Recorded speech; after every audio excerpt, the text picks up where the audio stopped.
mày bắn cho nó này bông trên tao bên ở miền đâu cho lại đây đây thôi mày bắn cho nó này thôi mày bắn cho căn cái phơi mau thiên tiền đây mày gìมันทากายมุ้ยเทียนทำไมโจมเราเนี่ยทำไมบันโจมมาด้านนี้กันกับเพลิงมาเนี่ยไม่มาเชียนเปี้ยนเลยมุ้ยก่อนไม่บอกว่าเขาให้ถอนออกไม่ให้ถอน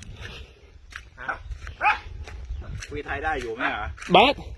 คุยไทยได้อยู่ไหมเหรอได้เนี่ยได้ทำไมได้ไม่บันโจมมาได้บันโจมมาทากายมุ้ยเทียนใครเป็นคนพูดใครเป็นคนพูดเต้บอยสากามามุดขมายมาเปลี่ยนขมายเยอะนู่นน่ะใครเป็นคนพูดเราไปบอยมาใช่บอยสากามุดเทียนขมายมา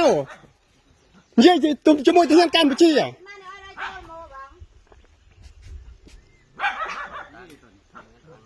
ที่คุยกับผู้ใหญ่บ้านไปอ่ะอัตเต้บอยโจมาเนี่ยเอาเมาจมูกเทียนขมายเทียนขมายสากาขึ้นเตย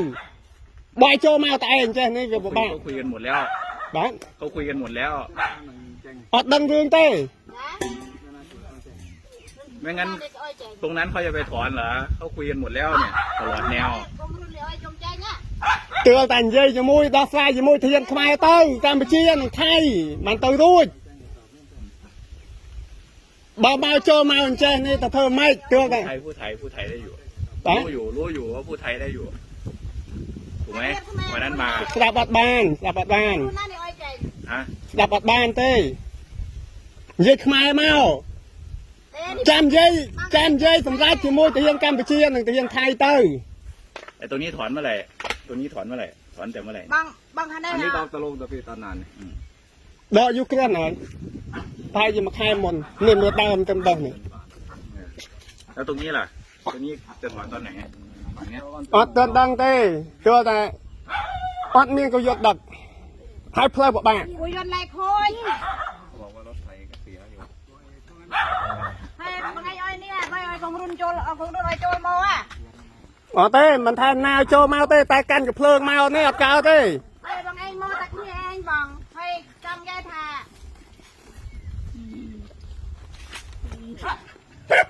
ให้ของรุ่นโน้ตได้กี่ไอ้โจลโมเปรย์เปรื้อน่ะเมียนแนวโจเต้เมียนตัดโจมาจัดไอ้ตรงไหนโจลโมตัวน้องได้โจลโมปีนแต่ปีนนาปีนในแต่เปี้ยโจลโมมันได้ใครก้อนยืดไว้นานตายเยอะก็แต่เฮียแม่อ้อยใจหน่อยอ้อยนายใน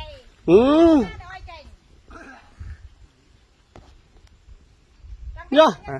คลังนะฮะ